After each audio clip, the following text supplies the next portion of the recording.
ये है कुल्हाड़ी की धार। ठीक है, टेंशन चिंता लेने की बात नहीं है, क्योंकि बाद में भी हमने एग्जाम दिया था। उस टाइम भी अपन के माइंड में है ना जो एक बहुत प्रकार से बोझ होता है, उस टाइम भी हम सोचते थे कि यार पेपर खराब नहीं हो जाए। है गाइस, तो कैसे हो आप सब। सुप्रीम पावर से प्रार्थना करता हूं कि आप सब ठीक होंगे, आपका स्वास्थ्य अच्छा होगा, आपकी स्टडी बहुत ही परफेक्ट चल रही होगी। आज की वीडियो विशेष इंपॉर्टेंट होने वाली है। आज की वीडियो में अपन डिस्कस करेंगे बीए में 80% से अधिक अंक कैसे प्राप्त करें। वो 5 टिप्स कौन कौन सी हैं वो मैं बताऊंगा। नॉन और रेगुलर कॉलेज के जो स्टूडेंट है दोनों के लिए इंपॉर्टेंट होने वाली है, क्योंकि दोनों का सिलेबस एक जैसा ही होता है। ठीक है, और यहाँ पर बीए में चाहे आप फर्स्ट ईयर से संबंधित हो, सेकेंड ईयर से या फाइनल ईयर से, तीनों के लिए ये वीडियो इम्पोर्टेंट होने वाली है। पिछली वीडियो में हमने बात की थी कि जो पास होना चाहते हैं, सिर्फ जिन्होंने अभी तक कुछ भी नहीं किया है, कुछ भी पढ़ाई नहीं की है, उनके लिए वो वीडियो इम्पोर्टेंट होने वाली है। लेकिन आप 5-6 महीने से पहले से तैयारी कर रहे हो तो आपके लिए वो वीडियो ठीक नहीं है। ठीक है, तो आज की वीडियो में यही बात करने वाले हैं। तो आइए वीडियो को स्टार्ट करते हैं। सबसे पहले आपको एग्ज़ाम में जाने से पहले ये ध्यान होना चाहिए कि जो एग्ज़ामिनर है वो क्या चाहता है आपसे, क्या क्या चीज़ें आपके अंदर, क्या क्या क्वालिटी देखना चाहता है। आपकी कॉपी में वो सारी की सारी चीज़ें क्या क्या होनी चाहिए। मानो कि आप एग्ज़ामिनर हो, आप कॉपी जांच कर रहे हो, तो आप उसमें क्या देखना चाहोगे। आप देखना चाहोगे कि उसकी लिखने की कला कैसी है, वो चीज़ों को किस प्रकार एक्सप्लेन कर रहा है, क्योंकि उस टाइम आप है ना, जो आप नहीं होंगे वहाँ पर, आपकी कॉपी होगी, कॉपी बोलेगी। ठीक है, तो किस प्रकार लिखना है।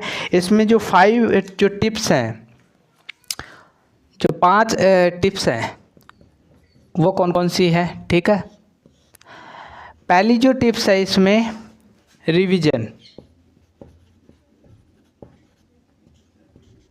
ठीक है, रिवीजन।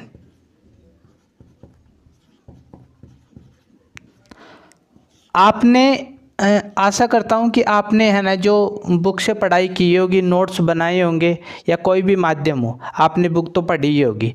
5-6 महीने से आप तैयारी कर रहे हो, इसका मतलब तो ये है कि आपने बढ़िया तरीके से पढ़ाई की होगी, यानी 60 या 75% आपने कोर्स कर लिया होगा।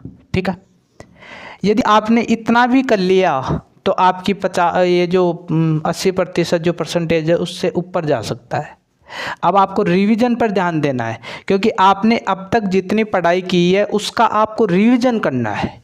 ठीक है, यदि किसी सब्जेक्ट में आपका सिलेबस ठीक ठाक नहीं हुआ है तो उसके लिए आप अलग से टाइम दे सकते हो उसको पढ़ने के लिए, लेकिन जो अब तक आपने किया है उसका आप रिवीजन करें, क्योंकि आपका राजस्थान यूनिवर्सिटी द्वारा अभी कोई नोटिस नहीं आया है। ठीक है, 1 अप्रैल होगा, उसके आसपास से आपकी एग्ज़ामें लगेंगी। वो भी एक अनुमान है, संभावना है, कोई कुछ नहीं कह सकता, क्योंकि नोटिस नहीं आया अभी तक।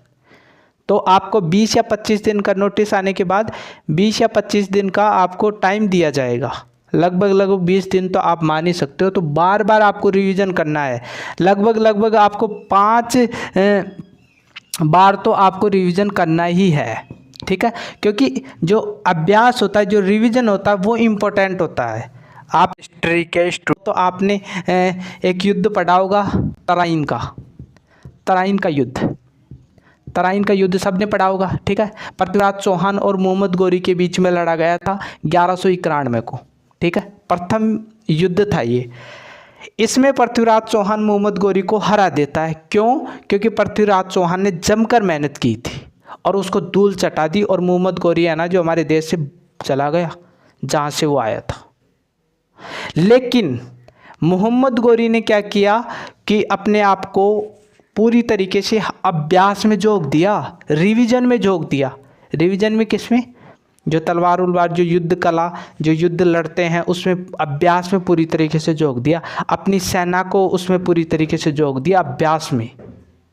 लेकिन यहाँ पर जो पृथ्वीराज चौहान था ना, वो भोग विलास में डूब गया, क्योंकि यहाँ के जो महाराजा रहे वो क्या करते थे, युद्ध जीत जाते थे तो भोग विलास में डूब जाते थे।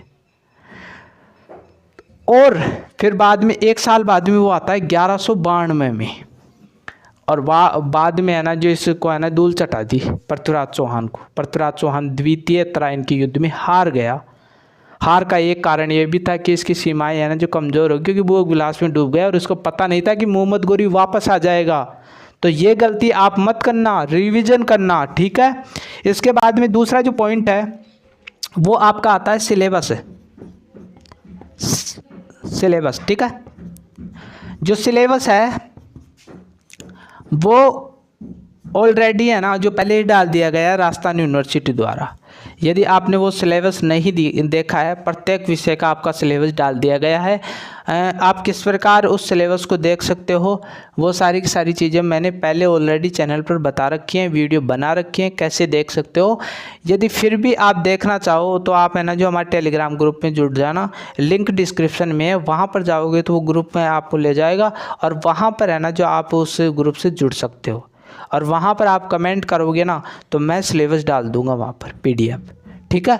तो सिलेबस देखना है, क्योंकि किसी भी युद्ध में कोई महाराजा या राजा महाराजा जाते थे, क्योंकि आपके तो बहुत सारे उदाहरण हैं, क्योंकि आपके पास में तो हिस्ट्री सब्जेक्ट होगा, मेरे पास में भी है। तो कोई भी राजा महाराजा जब युद्धों में जाते थे तो पहले ही पूरी रणनीति बना लेते थे। उसी प्रकार आपको जो सिलेबस दिया गया है उसमें आपको पता होना चाहिए कि कहाँ से क्या क्या चीज़ें होने वाली हैं। और जो बुक्स हैं, जिन बुक्स से आपने पढ़ाई की है उन बुक से ही आपको है ना सारी चीज़ें पढ़नी है, ठीक है। इसके बाद में तीसरा जो आता है वो प्रीवियस पेपर, प्रीवियस, ठीक है। ये जो प्रीवियस जो पेपर हैं वो अत्यंत इम्पोर्टेंट होते हैं, ठीक है।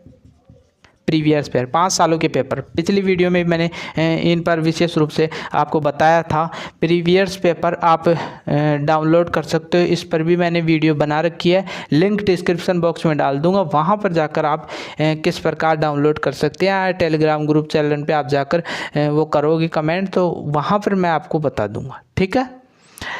तो प्रीवियस पेपर में आपको ये देखना है कि कौन कौन से क्वेश्चन लगातार आ रहे हैं, कौन कौन से क्वेश्चन है ना जो बीच में छोड़ कर आ रहे हैं, ठीक है। तो वो भी देखना है, क्योंकि BA में है ना जो आप देखोगे कि है ना BA में क्या होता है कि आप जो क्वेश्चन है ना जो रिपीट होते हैं बड़े क्वेश्चन, ठीक है। तो ये भी देख लोगे।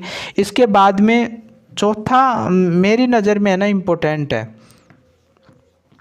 ये क्या है, लेखन कला का अभ्यास,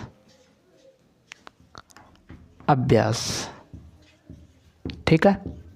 अब लेखन कला का अभ्यास क्यों जरूरी है, क्योंकि आप नहीं होंगे ना वहाँ, आपकी कॉपी होगी, इतनी बात आप ध्यान में रखो, ठीक है।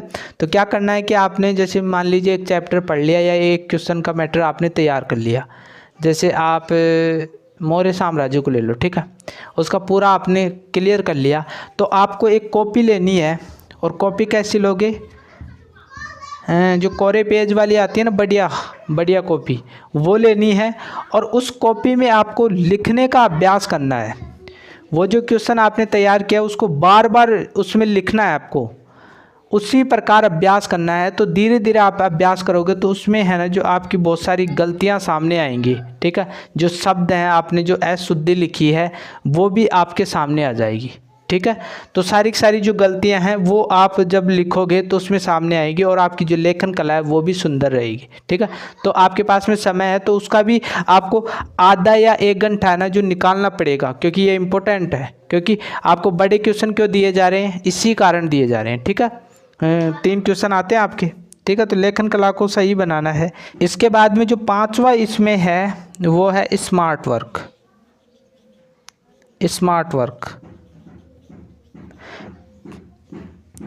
पिछली वीडियो में भी मैंने बताया था कि यदि आप हमें एक पेड़ काटने के लिए 6 घंटे देते हो तो 4 घंटे मैं अपनी कुल्हाड़ी की दार बनाने में लगाऊंगा।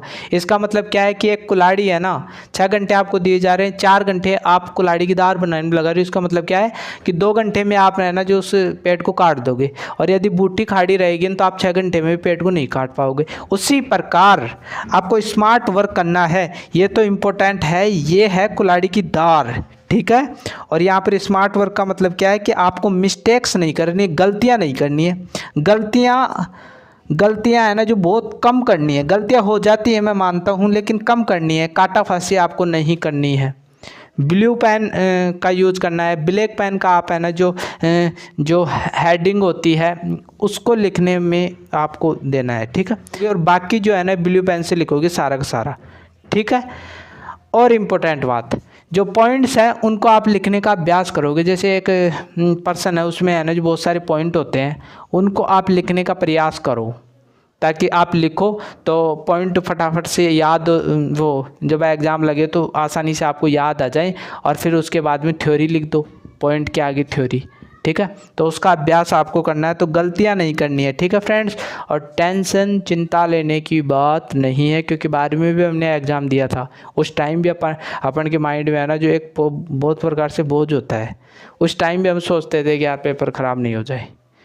अभी भी होगा, सबके अंदर होता है, डिमोटिवेट सब होते हैं, ठीक है, सबके अंदर चिंता होती है, तो उसको भी देखना है, चिंता नहीं करनी है, ठीक है। आपको पूरे एफर्ट लगाने हैं, मैं आपके साथ में हूँ। और लाइव के लिए कुछ कमेंट आए थे, तो मैं लाइव भी आऊँगा, आपके जो भी डाउट हैं वो वहाँ पर बोल सकते हो, 1-2 दिन में मैं लाइव आऊँगा, ठीक है। तो कोई भी डाउट रह गया आपका तो आप हमें कमेंट बॉक्स में लिख सकते हो। यदि आप हमारे यूट्यूब चैनल पर नए हो तो चैनल को सब्सक्राइब करो, बेल आइकन को प्रेस करो, क्योंकि इस प्रकार की वीडियो मैं यहाँ पर लेकर आता रहता हूँ। तो मिलते हैं एक नई वीडियो के साथ, तब तक के लिए थैंक यू।